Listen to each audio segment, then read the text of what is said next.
بسم اللہ الرحمن الرحیم۔ السلام علیکم معزز طلباء کرام، آپ سب کیسے ہیں؟ آج ہم تفسیر بیضاوی کے سبق نمبر 54 کو پڑھیں گے۔ آج کے ہمارے سبق کا عنوان ہے ہدایت کا بیان۔ آج کے ہمارے سبق کی عبارت والہدایت ضلالۃ بلطف سے شروع ہوتی ہے۔ آئیے سب سے پہلے عبارت پڑھ کر اس کا ترجمہ کرتے ہیں، اس کے بعد اس کی وضاحت کی طرف بڑھتے ہیں۔ مصنف علیہ رحمہ لکھتے ہیں والہدایت ضلالۃ بلطف ولذالک تستعمل فی الخیر، اور ہدایت مہربانی کے ساتھ رہنمائی کرنا ہے، اسی وجہ سے ہدایت کا استعمال صرف خیر میں ہوتا ہے۔ وقوله تعالی فاہدوہم الی صراط الجحیم وارد علی التحکم، اور اللہ تعالیٰ کا فرمان پس ان کی جہنم کے راستے کی طرف رہنمائی کرو، یہ استہزاء پر محمول ہے۔ ومنہ الہدایۃ وہوادی الوحش لمقدماتها، اور اسی سے ہدایت ہدیہ کے معنی میں، اور حوادی الوحش وحشی جانوروں کے آگے جانے والے جانور، ان سے وہ بھی ماخوذ ہیں۔ جی طلباء کرام، یہ تھی ہمارے آج کے سبق کی عبارت، اس کا ترجمہ۔ آئیے اب اس کی وضاحت کی طرف بڑھتے ہیں۔ تو جیسا کہ عرض کیا گیا تھا کہ ٹوٹل اس آیت میں 3 طرح کی بحثیں ہوں گی، ان میں سے ایک تو ہماری گزر چکی، دوسری جو بحث تھی وہ ہدایت کے معنی کی تحقیق میں تھی، تو اسی کا آج ہمارے سبق میں بیان ہے۔ فرمایا جی کہ مصنف ہدایت کی بحث کر رہے ہیں، اور اس بحث سے پہلے یہ بات آپ سمجھیں کہ ہدایت کے معنی متعین کرنے میں لوگوں کی مختلف آراء ہیں۔ بعض لوگوں نے کہا کہ ہدایت نام ہے ایصال الی المطلوب کا، مطلوب تک پہنچا دینا۔ اس اعتبار سے ہدایت صرف ذات الہی کی طرف منسوب ہو سکتی ہے، لیکن اس معنی پر وَأَمَّا ثَمُودُ فَهَدَيْنَاهُمْ فَاسْتَحَبُّوا الْعَمَىٰ عَلَى الْهُدَىٰ کے ذریعے اعتراض پڑے گا، اور آپ اس کی تفصیل کئی کتابوں میں پڑھ بھی چکے ہوں گے ابھی تک۔ اور بعض لوگوں نے ہدایت کے معنی اراۃ الطریق کے کیے ہیں، رستہ دکھانا، لیکن اس معنی پر انک لا تہدی من احببت کے ذریعے اعتراض پڑے گا۔ اب جواب دینے کے لیے پہلے فرقہ نے اما ثمود فہدیناہم میں ہدایت کے معنی اراۃ الطریق کے متعین کیے، اور دوسرے فرقے نے آیت انک لا تہدی من احببت کے اندر ایصال الی المطلوب کے معنی مراد لیے۔ تو اب ہم ان سے پوچھیں گے کہ یہ معنی ثانی یا تو علی سبیل الحقیقت ہوں گے یا علی سبیل المجاز ہوں گے۔ اگر علی سبیل الحقیقت مانتے ہو تو لفظ ہدایت میں اشتراک لازم آئے گا، اور اگر مجاز مانتے ہو تو لفظ ہدایت میں مجاز کا ارتکاب کرنا لازم آئے گا، اور یہ دونوں اصل کے خلاف ہیں، کیونکہ اصل لفظ میں حقیقت ہے، مجاز و اشتراک خلاف اصل ہے۔ بعض لوگوں نے ان دونوں قولوں میں فیصلہ اس طور پر کیا ہے کہ اگر مفعول ثانی کی طرف بلا واسطہ متعدی ہو تو ایصال الی المطلوب کے معنی میں ہوگا، یعنی یہ فعل ہدایت کی بات ہو رہی ہے، اور اگر بالواسطہ متعدی ہو تو اراۃ الطریق کے معنی میں ہوگا۔ لیکن اس مسلک میں بھی نقص ہے، اور نقص یہ ہے کہ یہ قرآن پاک کی بعض آیات کے خلاف ہے۔ آیت جو ہے وَهَدَيْنَاهُ النَّجْدَيْنِ، یعنی ہم نے انسان کو طریق خیر و شر کی راہ دکھلا دی۔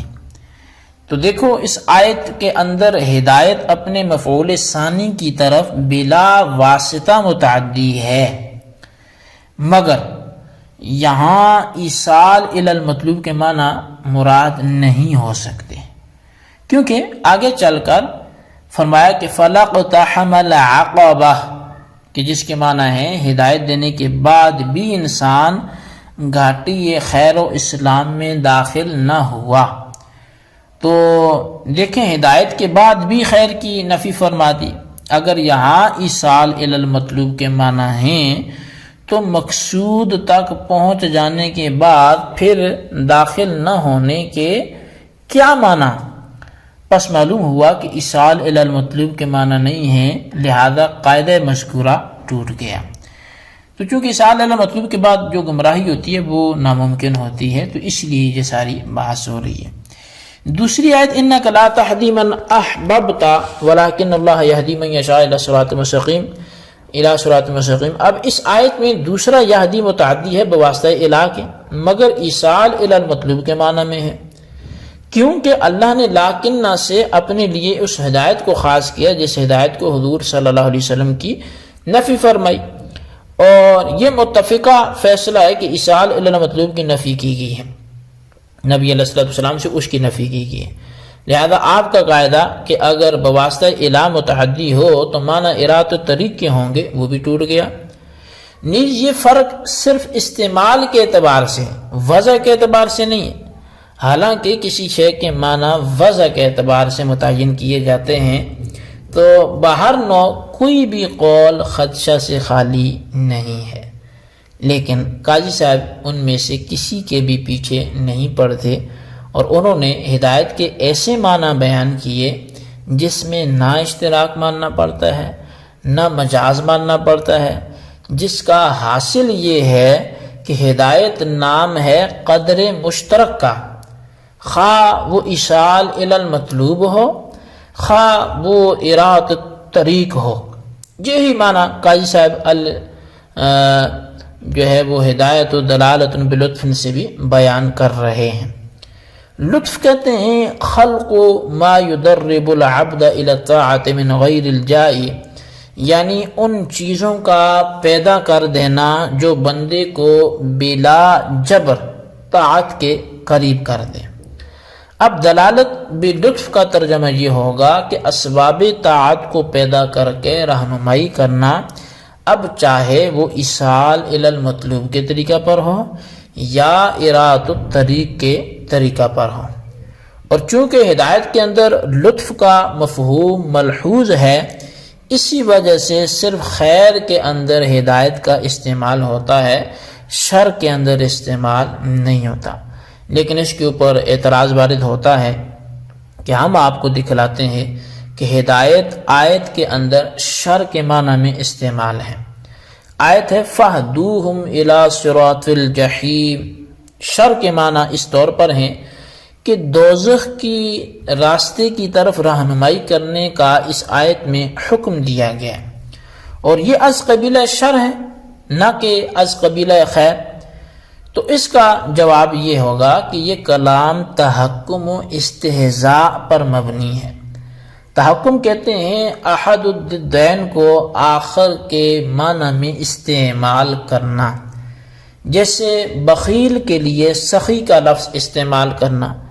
بعض لوگوں نے یہ بھی جواب دیا کہ ہدایت یہاں تقدیم کے معنی میں ہے، پس فَاهْدُوهُمْ کے اِلَى صِرَاطِ الْجَحِيمِ کے معنی ہیں قَدِّمُوهُمْ إِلَيْهِ کہ ان کو صراط جحیم کی طرف پیش رفت کرو، آگے کرو، مقدم کرو، یعنی جہنم کی طرف ان کو بڑھاؤ. اب یہاں پر مصنف الرحمہ ومنہ الہدیۃ وغیرہ کہتے ہیں کہ ہدیہ بھی ہدایت ہی سے ماخوذ ہے، اور دلالت کے معنی اس میں اسی طور پر پائے جاتے ہیں کہ ہدیہ دلیل ہے محبت کی، اور حوادی الوحش ان جانوروں کو کہتے ہیں جو وحشی ریوڑوں کے آگے ہوتے ہیں اور ان کے سربراہ ہوتے ہیں، اور ان کے اندر بھی دلالت کے معنی اس طور پر پائے جاتے ہیں کہ وہ بھی رہنما ہوتے ہیں اپنے پیچھے والے جانوروں کے.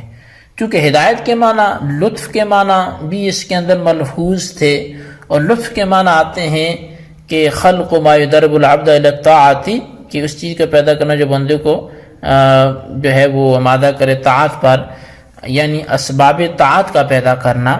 اس پر معتزلہ و اشاعرہ کا اختلاف ہے، لہٰذا اس کی طرف ہم بس اتنا ہی سن لیجئے کہ معتزلہ کا کہنا یہ ہے کہ اسباب طاعت اور اصلح للعباد کا پیدا کرنا اور بھیجنا اللہ پر واجب ہے، لیکن اشاعرہ کہتے ہیں کہ اللہ پر کوئی چیز بھی واجب نہیں ہے، بلکہ اصلح للعباد بھیج دینا یہ اللہ کی طرف سے تفضل اور احسان ہے۔ تو بہرحال یہ ہمارے آج کے سبق کی عبارت، اس کا ترجمہ تھا، اس کی وضاحت تھی۔ آج کے سبق کو اچھی طرح سمجھیں، اس کے خلاصے کو اپنے رجسٹر پر ضرور نوٹ کریں، بالخصوص ان سوالات کے جوابات دیں۔ سوال نمبر 1 یہ ہے کہ جو صاحب کتاب نے ہدایت کا معنی بیان کیا اس میں کتنی جامعیت ہے، اس کو واضح کریں۔ اور سوال نمبر 2 یہ ہے کہ ہدیہ کس سے ماخوذ ہے، اس پر بھی کی بات کریں۔ اللہ تبارک و تعالیٰ سے دعا ہے جو کچھ ہم نے پڑھا سنا اسے یاد رکھنے کی توفیق نصیب فرمائے، آمین بجاہ نبی الامین صلی اللہ علیہ وسلم۔